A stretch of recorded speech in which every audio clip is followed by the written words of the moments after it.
आप देख रहे हैं न्यूज नाउ 24/7। ताज़ा खबरों के लिए हमारे साथ बने रहें। नेशनल हेराल्ड मामले में प्रवर्तन निदेशालय ई द्वारा राहुल गांधी और सोनिया गांधी के खिलाफ चार्जशीट दाखिल किए जाने पर प्रतिक्रिया देते हुए राजस्थान के मंत्री जोगाराम पटेल ने कांग्रेस पर तीखा हमला बोला। उन्होंने कहा कि कांग्रेस का घोटालों से पुराना नाता रहा है, चाहे वो कोयला घोटाला हो या देश के अन्य बड़े घोटाले। उन्होंने बताया कि नेशनल हेराल्ड मामले की जांच एजेंसियों द्वारा काफी समय से गंभीरता से जांच की जा रही थी और अनेक दस्तावेजों और तथ्यों के आधार पर ही चार्जशीट अदालत में पेश की गई है। पटेल ने कहा कि यदि कांग्रेस इसका विरोध कर रही है तो इसका अर्थ है कि वो घोटाले को छुपाने का प्रयास कर रही है। उन्होंने कांग्रेस को न्यायपालिका पर भरोसा रखने की सलाह दी और कहा कि जो लोग न्यायिक प्रक्रिया में विश्वास नहीं रखते वही इस तरह के बयान देते हैं। चार्जशीट वो दाखिल कर दी है सोनिया गांधी और राहुल गांधी के खिलाफ। इसको लेकर कांग्रेस आज पूरे प्रदेश और देश भर में प्रदर्शन कर रही है। आपने तमाम बड़े लीडर्स, जो कांग्रेस लीडर, उनके बयान सुन लिया होगा। अशोक गहलोत, उनके क्या कहना है आपका? देखिए, कांग्रेस का इतिहास घोटाले का इतिहास रहा है। एक घोटाले नहीं, कोयला घोटाले से लगा करके, एशियान घोटाले से लगा करके जितने घोटाले हिंदुस्तान में हुए हैं उसमें ज्यादातर घोटाले कांग्रेस के नाम जाते हैं। और नेशनल हेराल्ड केस में इन्वेस्टिगेशन एजेंसी ने पिछले लंबे समय से पूरी जांच की और इसकी स्वामित्व संबंधी करीब 5,000 करोड़ संपत्तियों का नेशनल हेराल्ड के अंडर में आती है, जिसमें से 988 करोड़ संपत्तियां इनकी दोनों माँ बेटे की, सोनिया गांधी और राहुल गांधी जी के नाम से नेशनल हेराल्ड में 76% हिस्सेदारी इनकी है।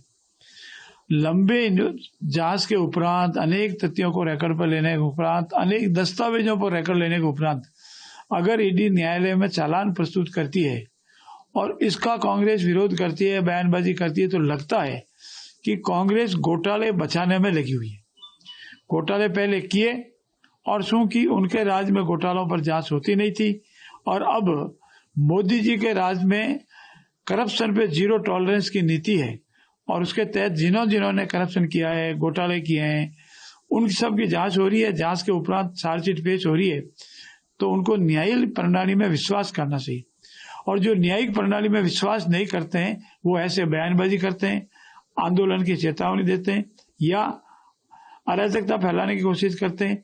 मैं राजस्थान के पूर्व मुख्यमंत्री आदरणीय अशोक गहलोत जी से पूछना चाहता हूं, वो अनेक बार बयान देते हैं कि संजीवनी घोटाले में जिन के साथ अन्याय है उनके साथ सरकार न्याय करे। तो क्या अभी जो कल जो ईडी हुई है PACL, पर्ल एग्रोगेट कॉर्पोरेशन लिमिटेड में करीब 28 लाख लोगों के साथ अन्याय हुआ है और बहुत बड़ी संपत्ति रियल एस्टेट के नाम से जिनके कल छापे पड़े माननीय प्रताप सिंह जी और 19 स्थानों पर, क्या माननीय अशोक गहलोत इसके संबंध में भी इनको न्याय दिलाने के लिए एक शब्द भी बोलेंगे? तो इनका दोहरा चरित्र, कुंठाग्रस्त चरित्र और एक दूसरे पर आरोप प्रत्यारोप लगाने और आरोपों को बचाने की कड़ी में एक दूसरे को मौसेरे भाई, एक दो चोर मौसेरे भाई की कड़ी में इस तरह के आंदोलन की कह रहे हैं, जिसका जनता में कोई प्रभाव नहीं है और जनता इनके साथ नहीं है। मेरा मानना है कि जिन्होंने अपराध किया है वो न्यायालय में अपनी प्रक्रिया से भुगते और अगर न्याय प्रणाली में विश्वास है तो न्यायालय में जाके अपना पक्ष रखे। जो भी न्यायालय फैसला करेगा वो सब मान्य होगा।